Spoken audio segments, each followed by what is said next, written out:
జీవాధిపతి, జీవం కలిగిన యేసయ్య, ప్రేమ కలిగిన ప్రియా పరలోకపు తండ్రి, ఈరోజు సామెల్ చిన్నయ్య గారి మరి జ్ఞాపకార్థము నీ సన్నిధిలో ఆయన నిమిత్తమై కూడి ఉన్నాము. కుటుంబానికి ఆదరణ దయచేయండి. ఆయన జీవితంలో నీ యొక్క వాక్యాన్ని వినుటకు, దానికి విధేయత చూపుటకు నీవిచ్చిన కృపను బట్టి నీ కృతజ్ఞతలు ప్రభువా. ఈ కుటుంబాన్ని, సభ్యులను నీ పరిశుద్ధ హస్తంలో అప్పగిస్తున్నాము. వారి దుఃఖాన్ని నీవే ఓదార్పుగా మార్చండి, వారి కన్నీరు తుడిచివేయండి.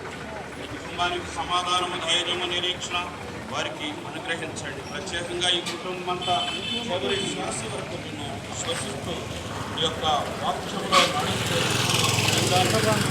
ఈరోజు పరలోక మహిమలో, నిత్యంలో నివసించే భాగ్యం పొందుతున్న సామెతని ప్రతి ఒక్కరిని మీ చిత్తానుసారంగా రేపు నడిపించమని మమ్మల్ని అందరినీ మీ కృపగల స్థలాలకు అప్పగించుకుంటూ ప్రార్థన యేసు దివ్యనామమును బట్టి అడిగి వేడుకొని ప్రార్థించుచున్నాను పరమ తండ్రి.